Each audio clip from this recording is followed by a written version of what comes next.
Tu veux reprendre le sport, tu veux atteindre ton objectif, mais tu as déjà une mauvaise expérience où tu t'es fait mal en salle de sport, tu as peur de te blesser de nouveau, tout simplement, ou encore de mal faire un mouvement et de te faire mal, eh bien reste ici, cette vidéo est faite pour toi.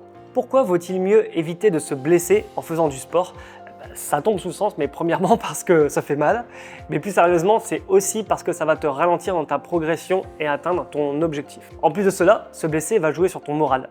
C'est-à-dire que tu n'auras même pas envie de travailler d'autres parties de ton corps si par exemple tu t'es fait mal à la cheville. En fait, tu vas même pas avoir envie de travailler le haut du corps. Tu vas donc te déconditionner et retarder l'atteinte de ton objectif. Donc, autant que possible, ça tombe encore une fois sous le sens, on va éviter de se blesser et on va faire les choses intelligemment pour cela. Ce que je vais t'expliquer dans cette vidéo. Quand on parle d'éviter les blessures, c'est éviter les douleurs articulaires, comme par exemple les douleurs aux épaules, le fait de se blesser en se faisant des ruptures partielles ou totales des tendons.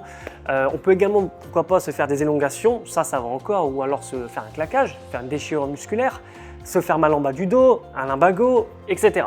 Donc, par quoi commencer pour éviter de se blesser ? Eh bien, premier point, échauffe-toi correctement. Là, va te permettre d'augmenter ta température corporelle, d'augmenter un petit peu tes amplitudes articulaires et donc éviter de te faire mal en ayant l'étirement un peu trop important à un moment donné, ce qui pourrait arriver naturellement au cours de ta séance. Et cela va également lubrifier tes articulations, donc pour préparer ton corps à une bonne séance et des bonnes amplitudes. Et il n'y a pas que pour éviter les blessures. En fait, un bon échauffement, ce sont des exercices qui vont te faire monter en température, mais également qui vont mobiliser l'ensemble de tes articulations dans des plus grandes amplitudes que celles que tu utilises habituellement. Donc de manière bien contrôlée, et peu de charge, voire pas du tout. Et en musculation notamment, c'est aussi important que tu prennes en compte le fait de t'échauffer progressivement sur tes charges. Par exemple, tu travailles sur le développé couché, tu pars d'une barre de 20 kg à une barre de 80 kg. Tu ne vas pas passer de 20 à 80 d'un seul coup. Tu vas faire des étapes intermédiaires. Donc, tu vas nécessairement commencer par des séries à 20 kg. Ensuite, tu passes par 40 kg, puis 60 kg, et enfin ta charge de travail 80 kg. Cela va te permettre d'échauffer ton système nerveux et préparer tes articulations à toujours travailler de plus en plus lourd. Ensuite, il va falloir personnaliser tes amplitudes sur les exercices et également personnaliser les exercices. Personnaliser à quoi ? Eh bien, à ta morphologie. Je ne sais pas si tu as remarqué, mais on n'est pas tous conçus de la même manière. Certains ont des grandes jambes, d'autres des bustes plus longs, des bustes plus courts, des grands bras, des grands avant-bras, alors que certains c'est l'inverse.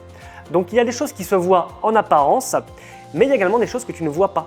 Par exemple, tout le monde n'a pas les mêmes insertions musculaires. Donc un même exercice avec une même amplitude ne va pas procurer le même étirement que quelqu'un. Par exemple, l'un va avoir un étirement extrême, l'autre pas du tout, alors que visuellement ils ont la même amplitude. Par exemple, un squat, quelqu'un avec des jambes courtes va réussir à descendre plus bas en gardant un buste droit.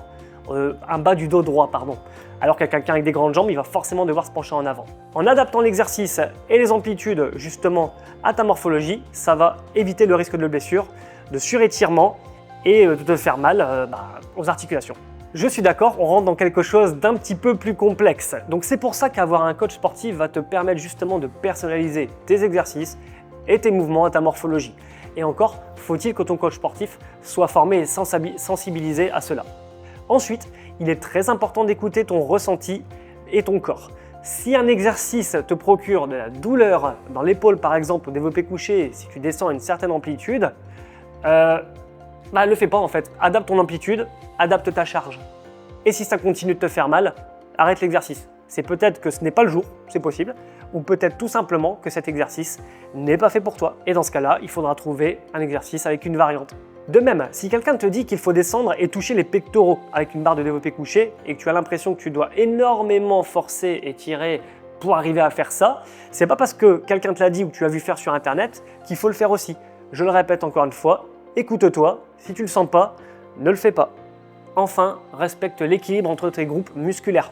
Par exemple, pour prendre un cliché, un homme qui souhaite développer et travailler que ses pectoraux et ses biceps et qui travaille jamais son dos et ses triceps, risque d'avoir des soucis au niveau de ses épaules, de par les déséquilibres de force qu'il va y avoir entre les muscles de la chaîne antérieure et les muscles de la chaîne postérieure. Donc assure-toi de respecter l'intensité et le volume entre tes muscles agonistes et ses antagonistes. Par exemple, tu peux faire 4 séries par semaine pour tes pectoraux, et bien assure-toi de aussi faire 4 séries également pour ton dos.